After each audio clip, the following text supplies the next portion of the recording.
मित्रांनो, आज आपण सागर रिसॉर्टपासून श्री क्षेत्र महाबळेश्वर देवस्थान या ठिकाणी दर्शन करण्यासाठी आलो आहे.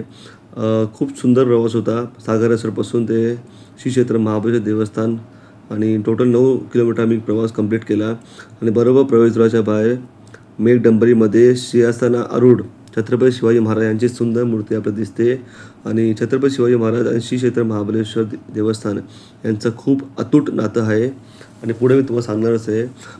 मित्रांनो, आपण आपल्या शाळेच्या पुस्तकामध्ये महाबळेश्वर हे बॉम्बे प्रेसिडेन्सी ब्रिटिश ऑफिसर यांचं समर कॅपिटल म्हणून ऐकलं असेल आणि नक्की ते समर कॅपिटल होतं.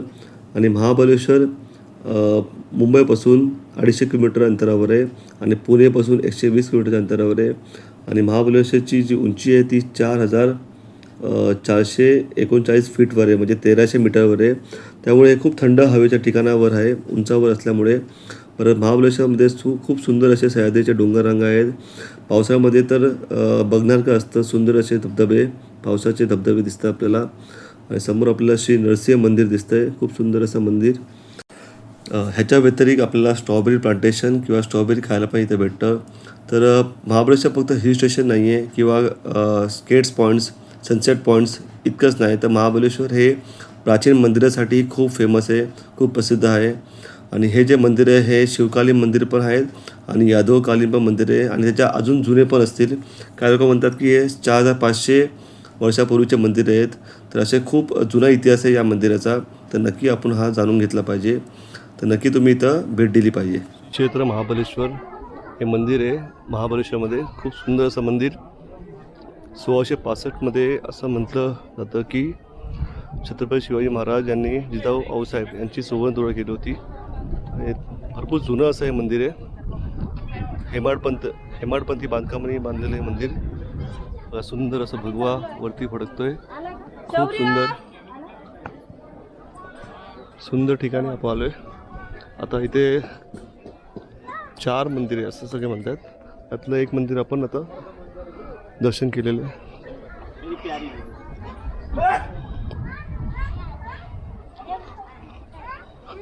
किती सुंदर आहे बघा, दगडी बांधकाम. कुठेही तुम्हाला असं हे दिसणार नाही आहे, अनइक्वल दिसणार नाही, एकदम इक्वल, सपाट एकदम. बघा बांधकाम खूप सुंदर. हा जरा मागचा भाग आहे मंदिराचा, सुंदर असा मागचा भाग, खूप सुंदर. आज वातावरण एकदम ढगाळ झालेलं आहे.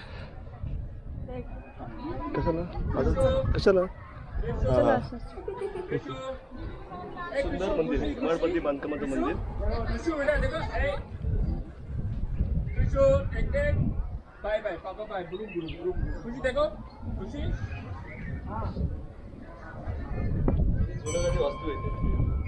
इकडून रस्ता आहे बाहेर जायला, काय ते यायचा रस्ता आहे, इकडून तिकडून नाही रस्ता. काय तिथे चला चला नाही, इकडून कुठे जायला रस्ता आहे.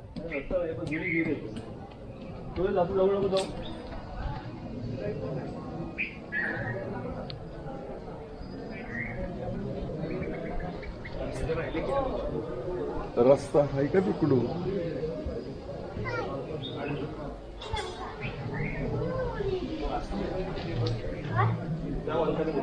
चला आता इथूनच चला, चला इकडूनच. मी दाखवतो जरा मंदिर असं. वीर किती खोल आहे हे बघा मित्रांनो, वीर बघा किती खोल आहे बघा, पूर्ण खाडपण पाणी आहे पण एकदम खोल वीर आहे. बोर लावलेलं, सुंदर असं त्या काळातलं बांधलेली विहीर आहे. चला आता पुढच्या मंदिराकडे जाऊया आपण. मित्रांनो, व्हिडिओच्या सुरुवातीला मी तुम्हाला सांगितलं होतं की छत्रपती शिवाजी महाराज आणि श्री क्षेत्र महाबळेश्वर देवस्थान यांचं जुनं आणि अतूट नातं आहे. हे नातं यामुळे आहे कारण छत्रपती शिवाजी महाराज यांनी 1665ला आई जिजाऊ आऊसाहेब यांच्या सुवर्णतुरा केली होती.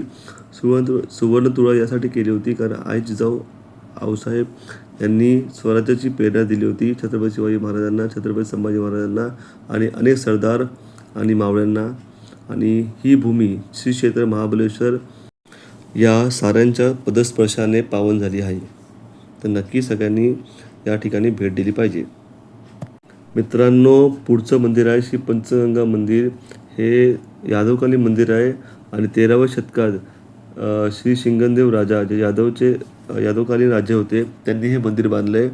आणि या मंदिराचं वैशिष्ट्य असं आहे की या मंदिरामध्ये 5 नद्या एकत्र येतात.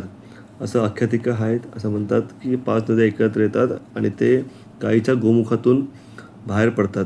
आणि खूप सुंदर असं दगडात कोरलेलं गाईचं गोमुख आहे आणि खाली पाखरू दूध पिताना दिसतं आपल्याला. तर असे 5 नद्यांचं नाव असं आहे की कृष्णा, कोयना, वेण्णा, सावित्री आणि गायत्री असे 5 नद्या एकत्र येऊन कृष्णा नदीला मिळून एकत्र प्रवाह आपला सुरुवात करतात. ह्याच्या व्यतिरिक्त अजून 2 नद्या आहेत, सरस्वती आणि भागीरथी. तर भागीरथी 12 वर्षांनी कृष्णाला मिळते आणि सरस्वती ही 60 वर्षांनी मिळते. तर असं हे 7 नद्यांचं इथे प्रमुख स्थान आहे. त्यातल्या 5 नद्या महत्त्वाच्या आहेत म्हणून श्री पंचगंगा मंदिर असं नाव आहे. आणि बरोबर डाव्या बाजूला अजून एक मंदिर आहे. त्या मंदिराचं नाव मला कुठं दिसलं नाही, पण ते गावचे जे तिकडचे होते लोक त्यांनी असं म्हणतं की हे पुण्यश्लोक अहिल्याबाई देवी यांनी हे मंदिर बांधलेलं आहे. ते खूप सुंदर असं हे प्राचीन काळातलं मंदिर आहे. बघा किती सुंदर असं तलाव दिसतंय आणि आपल्याला नंदी पण दिसते बरोबर शिवलिंगाच्या समोर. आणि एक असं पारेकरी जो असा चेहरा दिसतो आपल्याला, तो जमिनीत गाडलेला आहे. आणि खूप सुंदर असं नंदीचं कोरीवकाम केलेलं आहे. तर तुम्ही बघू शकता बघा किती सुंदर असं नंदीचं आपल्याला दगडामध्ये कोरलेलं दिसतंय. आणि मंदिराचं बांधकाम पण खूप सुंदर आहे.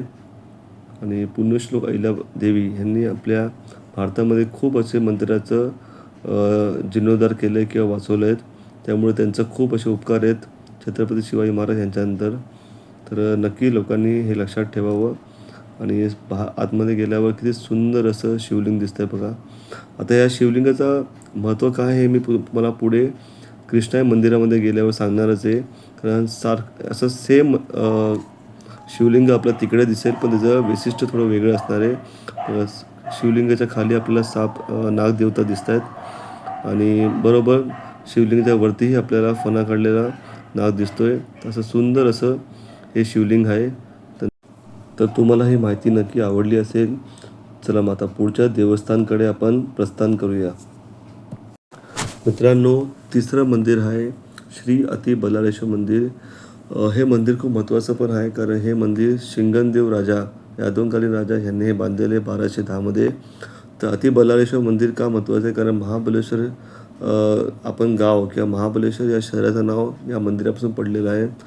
तर हे मंदिराचं अशी गोष्ट आहे की प्राचीन काळामध्ये महाबल आणि अतिबल असे नावाचे 2 राक्षस होते. त्या राक्षसांना मारण्यासाठी भगवान शंकर आणि भगवान विष्णू यांनी या दोघांनाही म्हणजे भगवान शंकरांनी महाबल आणि भगवान विष्णूंनी अतिबल या दोघांनाही ठार मारले आणि त्यावरून या मंदिराची स्थापना झाली. तर म्हणून महाबलेश्वर हे नाव अति बल्लाळेश्वर मंदिरामुळे झालेलं आहे. तर नक्की ही माहिती तुम्हाला आवडली असेल.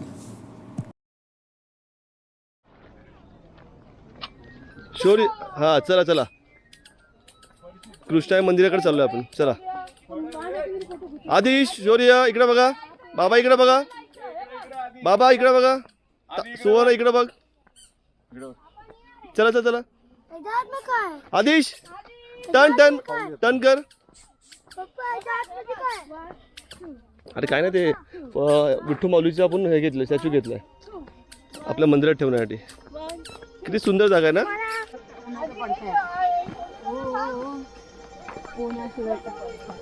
कृष्णाई मंदिराच्या इथे जाण्यासाठी किती सुंदर असा रस्ता आहे.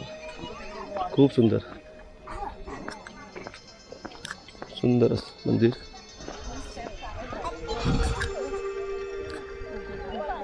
किती सुंदर मंदिर आहे. अप्रतिम.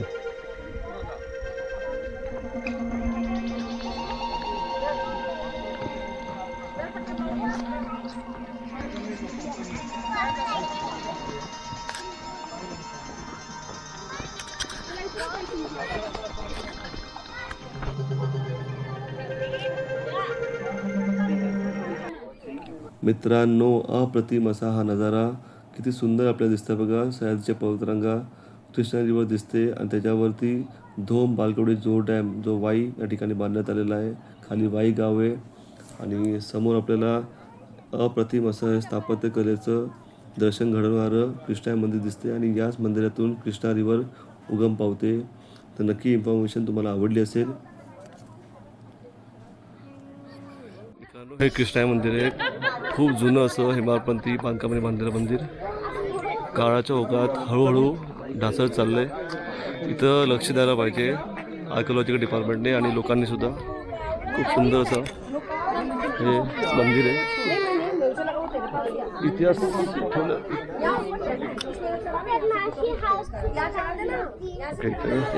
छान छोटंसं कुंड म्हणू शकतो इथे आपण.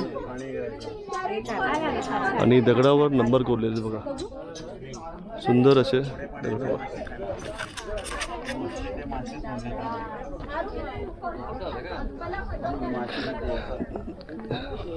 किती सुंदर असं बांधले बघा, अप्रतिम. त्या काळी कसं बांधलं असेल, अशी जागा निवडून एवढं सुंदर असं मंदिर बांधणं. त्या काळचे लोक खरंच जिनियस होते. आणि बघा किती छान बघा, परफेक्टली वेल बिल्ट हे मंदिर आहे. इथे हे काय माहीत नाही, कसलं स्ट्रक्चर आहे माहीत नाही, पण खूप सुंदर दिसतं हे स्ट्रक्चर. हे वाला स्ट्रक्चर हे बघा, सुंदर स्ट्रक्चर. इथे एक मूर्ती होती, ती आता भग्न अवस्थेत आहे, तुटलेली आहे. सुंदर. ओके, बरोबर मागे शिवलिंगाच्या मागे हे बघा सुंदर असं हे, आय थिंक आपण शंकराचं बोलू शकतो. शंकराचंच शेषनागाच्या अवतारातील हे आपल्याला मूर्ती दिसते. सुंदर. बरोबर डोक्यावर बघा शेषनाग आहे आणि शंकर भगवानचीच ही मूर्ती आहे. सुंदर. खरंच या कृष्णा मंदिराकडे लक्ष देण्याची गरज आहे सरकारला. खूपच दुर्मिळ ही. तिकडं पडशील, थांब, ए थांब, पडशील, तिकडे जाऊ नको. ओके, इकडेही बघा, इकडेही सुंदर अशी मूर्ती आहे, एक नंबर.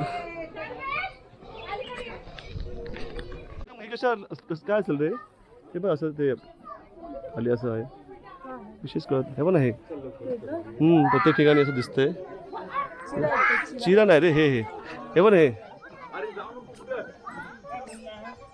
कळत नाही काय. हे बघा मित्रांनो, इथं असं नंबर दिलेला आहे. हो असंच वाटतंय मला. असे बघा नंबर दिलेले आहेत आणि कम्प्लिटली हेमाडपंथी बांधकामाचं मंदिर आहे. सुंदर असं मंदिर, सुंदर ठिकाणी. समोर आपल्याला एक छान असं मंदिर आहे. अवश्य लोकांनी इथं व्हिजिट करावं, फक्त इथं घाण करू नये. चला, इथं पण सुंदर असं काहीतरी मूर्ती होती, तुटलेली आहे प्रवेशद्वाराच्या इथं. चला, तर आपण मित्रांनो समोर आपल्याला शिवलिंग दिसतंय. हे शिवलिंग आपण पुण्यश्लोक अहिल्यादेवी यांच्या मंदिरामध्ये बघितलं होतं. तसं हुबेहूब शिवलिंग आपल्याला कृष्णाई टेम्पलमध्ये दिसतं. तर कृष्णा टेम्पलच्या शिवलिंगमध्ये असा फरक आहे की शिवलिंगच्या खाली आपल्याला रुद्राक्षाची माळा दिसते आणि असंख्य असे शेषनाग दिसतात. तर हे असं सुंदर असं शिवलिंग आपल्याला कृष्णाई मंदिरात दिसतं.